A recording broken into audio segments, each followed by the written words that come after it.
Assalamualaikum warahmatullahi wabarakatuh. Halo, aku Sri Fatulaini. Nah, for information, jadi video ini adalah video part kedua yang merupakan kelanjutan dari video sebelumnya yang masih membahas seputar bedah anatomi artikel. Pada video pertama kita sudah membahasnya mulai dari bagian judul hingga ke metodologi penelitian. Nah, untuk video part kedua kali ini aku akan mencoba untuk membahasnya mulai dari hasil pembahasan dan kesimpulan. Nah, sebelum kita lebih jauh lagi, lebih baiknya kita tahu dulu nih, apa sih pengertian dari hasil pembahasan dan kesimpulan, dan bagian-bagian apa saja sih yang terdapat di hasil pembahasan dan kesimpulan. Yang pertama adalah hasil dan pembahasan. Berbicara masalah hasil dan pembahasan, jadi ini merupakan sesuatu yang sangat penting di dalam artikel, karena pada bagian ini menentukan kualitas seorang peneliti atau penulis dalam mengolah suatu data-data hasil penelitiannya sebelum diolah menjadi sebuah kesimpulan. Dan di sini juga memang ada beberapa jurnal yang menginginkan untuk antara hasil dan pembahasannya itu digabungkan, dan ada pula yang memang menginginkan untuk hasil dan pembahasannya itu dipisah, tergantung dari gaya jurnal apa yang digunakan. Nah, adapun bagian-bagian yang biasanya terdapat di dalam hasil dan pembahasan itu bisa berupa konteks secara umum, konteks secara khusus, kemudian hasil temuan, kemudian analisis dan pembahasan. Nah, yang terakhir adalah kesimpulan. Jadi kesimpulan di sini biasanya itu berupa hasil penguraian dari hasil dan pembahasan. Nah, biasanya di dalam kesimpulan itu terdapat yang pertama ada natijah, yaitu merupakan keseluruhan atau ringkasan dari hasil pembahasan, kemudian ada implikasi atau manfaat, kemudian yang ketiga ada keterbatasan penelitian sehingga membuka peluang bagi penelitian lain, kemudian yang terakhir ada rekomendasi. Nah, mungkin itu sekilas terkait dengan hasil pembahasan dan kesimpulan. Untuk lebih jelasnya, mari kita lihat contoh artikel berikut ini. Nah, dalam artikel kali ini yang berjudul mengungkap isyarat-isyarat sains dalam hadis Nabi. Nah, di dalam hasil dan pembahasan itu biasanya ada konteks secara umum dan konteks secara khusus. Kita juga dapat melihatnya di dalam subbab-subbab yang ada di dalam hasil dan pembahasan sebuah artikel. Konteks umum itu yang memang membahas secara umum, yang masih melebar dan masih meluas. Untuk lebih jelasnya kita ke contohnya. Nah, jadi di sini pengertian dan urgensi sains, karena memang masih membahas secara umum, masih membahas apa sih itu sains secara bahasa dan istilah, kemudian beberapa tokoh para ilmuwan juga. Jadi ini merupakan konteks secara umumnya. Nah, untuk konteks secara khususnya juga bisa kita lihat pada subbab-subbab yang berada di dalam hasil pembahasan sebuah artikel. Jadi kenapa dikatakan sebagai konteks khusus ya, karena memang bahasanya lebih jauh dan lebih mendalam lagi gitu. Untuk lebih jelasnya kita lihat ke contoh. Jadi di sini ada motivasi untuk mengembangkan sains dalam hadis. Nah, jadi ini merupakan konteks khusus yang berada di dalam hasil dan pembahasan, karena di sini sudah membahas motivasi dalam mengembangkan sains dalam sebuah hadis. Jadi seperti itu. Nah, untuk selanjutnya masih ada lagi subbab yang bisa dikatakan sebagai konteks secara khusus. Nah, ini fakta ilmiah dari kemujizatan Nabi. Jadi di sini konteks secara khususnya juga. Nah, yang selanjutnya adalah hasil dan temuan. Biasanya pada bagian ini berupa kutipan-kutipan, berupa foto, gambar, teori, kemudian hasil observasi, pengamatan, entah itu pengamatan kepustakaan maupun yang lainnya. Nah, karena dalam artikel ini menggunakan metode library research, di mana penelitiannya itu tentunya akan menggunakan hasil temuan berupa data literatur yang menggunakan sumber buku, kemudian catatan, dan referensi-referensi lainnya. Nah, karena artikel ini judulnya itu mengungkap isyarat sains dalam hadis Nabi, jadi tentunya hasilnya itu akan berupa hadis-hadis yang berhubungan dengan sains. Nah, untuk lebih jelasnya kita langsung ke artikelnya. Nah, sekali lagi akan berupa hadis-hadis Nabi yang berhubungan dengan sains.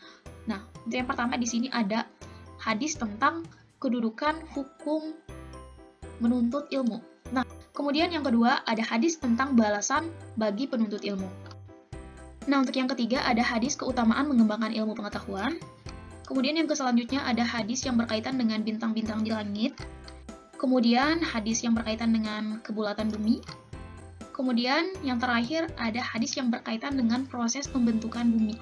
Nah, itu merupakan hasil temuan penelitian yang berupa hadis yang berhubungan dengan sains atau yang membicarakan masalah sains, seputar sains. Nah, untuk selanjutnya adalah analisis. Jadi di dalam analisis ini merupakan aktivitas dari serangkaian kegiatan seperti menguraikan, membedakan. Dan ini biasanya menguraikan persamaan, perbedaan, keunggulan maupun kelemahan.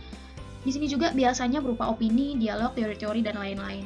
Nah, karena artikel ini menggunakan gaya selingkung di mana dalam penulisannya itu memiliki kerincian yang sangat mendalam, maka dapat dilihat analisisnya itu berada di setiap hasil temuan. Nah, untuk lebih jelasnya kita langsung saja ke contohnya. Kita bisa melihatnya dalam kitab Az-Zawaid karya Imam Al-Haythami. menyebutkan bahwa sanad hadis ini doif karena lemahnya Hafiz dari Sulaiman. Nah, jadi ini merupakan analisisnya. Kemudian yang selanjutnya, analisis data pada hasil temuan hadis tentang balasan bagi penuntut ilmu. Itu dapat kita lihat. Nah, di sini ada hadis di atas adalah hadis sahih riwayat Muslim yang terdapat dalam kitab zikir, doa, taubat, dan istighfar. Jadi ini merupakan analisis datanya. Kemudian yang selanjutnya dalam hasil penemuan hadis keutamaan mengembangkan ilmu pengetahuan, analisis datanya itu seperti ini. Bagaimana yang dikatakan oleh Abu Isa dalam hadis di atas bahwa status hadis tersebut adalah hadis hasan gharib. Nah, ini merupakan analisisnya juga. Kemudian yang selanjutnya dalam hasil temuan hadis yang berkaitan dengan bintang-bintang di langit. Nah, jadi ini adalah analisis datanya yang mengatakan hadis senada juga diriwayatkan oleh Imam Ahmad dalam musnadnya, juga diriwayatkan oleh Abu Ya'la dalam musnadnya dari Salamah bin Al-Aqwa dan dianggap hadis hasan oleh Asy'ari. Jadi ini merupakan analisis datanya. Untuk yang selanjutnya dari hasil temuan hadis yang berkaitan dengan kebulatan bumi, analisisnya itu, nah dapat kita lihat pada bagian ini. Penyampaian fakta-fakta alam ini dengan formulasi ilmiah yang cukup detail dan kurun waktu di mana bla bla bla. Jadi ini merupakan analisis datanya. Kemudian yang terakhir, hasil temuan hadis yang berkaitan dengan proses pembentukan bumi. Ini merupakan analisis datanya. Nah, yang selanjutnya adalah bagian pembahasan. Jadi pembahasan itu seperti yang telah dijelaskan tadi, itu mengulas hasil analisis data yang menggambarkan jawaban para peneliti. Biasanya ini merupakan gagasan para peneliti, kemudian teori-teori penemuan, dan sejenisnya. Nah, untuk yang pertama, hasil temuan hadis tentang kedudukan hukum menuntut ilmu. Jadi untuk pembahasannya ini mulai dari ini hingga ke semuanya. Untuk temuan hadis tentang balasan bagi penuntut ilmu, itu pembahasannya kita dapat melihatnya. Nah, dari sini, hadis di atas memberikan isyarat, jadi ini merupakan pembahasannya. Kemudian, yang selanjutnya, temuan hadis tentang keutamaan mengembangkan ilmu pengetahuan, pembahasannya kita dapat melihatnya dari sini. Dalam hadis ini disebutkan bahwa seorang menuntut ilmu bla bla bla bla bla sampai sini. Nah, untuk selanjutnya, hasil temuan berkaitan dengan bintang-bintang di langit. Jadi untuk pembahasannya kita dapat melihatnya dari sini. Oke. Kemudian hasil temuan yang berkaitan dengan kebulatan bumi kita dapat melihatnya. Kita dapat melihat pembahasannya. Nah, dari sini. Kemudian, nah, sampai sini. Seperti itu. Kemudian untuk temuan yang berkaitan dengan proses pembentukan bumi, kita dapat melihat pembahasannya dari sini. Nah, untuk yang terakhir adalah kesimpulan. Nah, untuk kesimpulannya, dari temuan yang diperoleh, dapat disimpulkan bahwa dalam hadis Rasulullah terdapat banyak isyarat-isyarat yang memerintahkan kepada manusia untuk mengembangkan ilmu pengetahuan. Nah, jadi ini merupakan natijahnya, karena ini merupakan kesimpulan dari hasil keseluruhan antara hasil dan pembahasannya. Jadi ini dikatakan sebagai natijahnya.